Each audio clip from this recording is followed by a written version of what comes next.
क्या हाल चाल है भाई। 3DX जेसीबी मशीन सिखाने वाले हैं भाई। बूम पूरी पूरी कंप्लीट बूम बताने वाले हैं भाई। बाकेट कैसे बंद होता है, खुलता कैसे, डिपर कैसे चलता है, स्विंग कैसे होता है, टोटल समझाने वाले।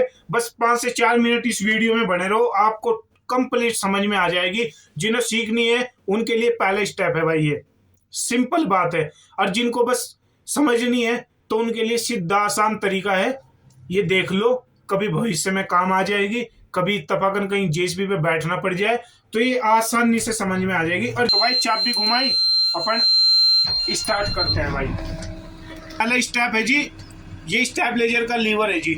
ठीक है, आप इसको डाउन करोगे यानी अपनी तरफ को खींचोगे ऐसे, तो ये जैक पे आ जाएगी मशीन। टायर में से जैक टिक जाएंगे इसके नीचे। अगर आप इसको ऊपर की तरफ करोगे, देखो मैं ऊपर की तरफ कर रहा हूँ, तो ये इसके टायरों पे चली जाएगी मशीन। तो हमको बूम सिखानी है, बूम चलानी है, तो जाहिर सी बात है इसको नीचे करके लगानी पड़ेगी। ये लेफ्ट वाला जो लीवर है भाई, ये है बूम का, खाली बूम बूम काम करेगी, इससे स्विंग करेगी इधर उधर, नीचे ऊपर जाएगी।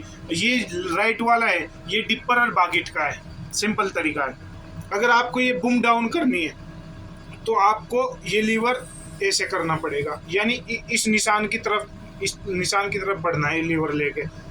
ठीक है जी, बूम डाउन जा रही है। अब ये बूम डाउन जाली ऊपर लाने का कोई और फंक्शन नहीं है कुछ ना। ये लीवर काम करेगा, ये लीवर का भी वही फंक्शन काम करेगा जो अभी लगाया। देखो हमने ये नीचे डाउन करने के लिए ये लगाया, ठीक है जी, बूम डाउन हो रही है, देखो यही लगाया। अब इसे ऊपर लाने के लिए ऑपोजिट जाना पड़ेगा, यानी जस्ट उसी के सामने की तरफ जाना पड़ेगा। सिंपल, बूम ऊपर आ रही है। ठीक है जी, यानी हम इसको अगर इसी लीवर को नीचे कर रहे हैं, हमें इधर उधर कहीं नहीं करना, ऑपोजिट में लाना है, यानी जस्ट उसी के सामने की तरफ लेके आना है। ठीक हो गया जी, बूम ऊपर चली गई, नीचे गई। अब आपको लेफ्ट लेके जानी है, राइट।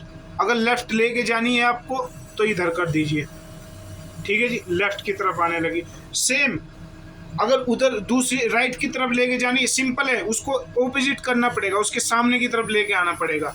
ये जाली जी, ठीक है जी, ऑपोजिट चलता है ये पूरा। अगर एक फंक्शन आपने यहाँ लगा दिया ना, अगर वापस लेके जाना है सेम उसी के सामने आपको लाना पड़ेगा।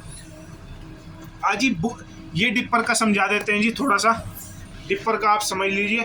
डिपर का अगर मान लीजिए आपने इस निशान की तरफ किया, ऊपर की तरफ, अगर निशान की तरफ आप कर रहे हो तो डिपर खुला है। अगर समझा दिया मैंने, मान लीजिए ऑपोजिट चलना है, इसके बैक किधर और नहीं मतलब करना, ऑपोजिट में चलना है।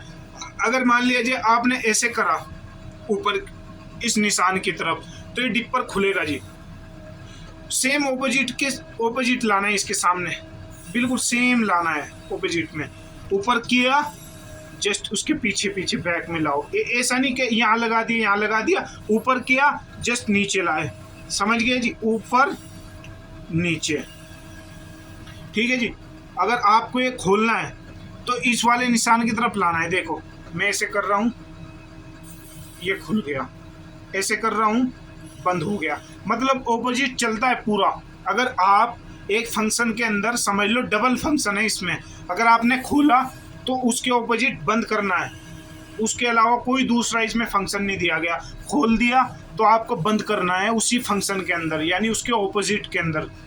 ठीक है जी, तो ये कंप्लीट बूम हो गई भाई। एक बात और समझा दूं, जो भी भाई मान लीजिए कभी मशीन चलाएगा तो वो ये ना करे कि मान लीजिए ऐसे लीवर या ऐसे करके या ऐसे करके, मतलब झटका नहीं देना, आपको आराम से लाना है, बिल्कुल आराम से। आजकल तो मशीनों में आ रहे हैं कि प्रेशर ऑटोमेटिक कट जाता है, लेकिन कई बार होता है कि मतलब झटका ज़्यादा लग जाता है, पूरी मशीन हिल जाती है। तो अब तक के लिए भाई शुक्रिया, बस इतना ही बताना था। अगली वीडियो में कुछ अलग सी चीज़ लाएंगे, कोई गेयर वेयर के बारे में बताएंगे।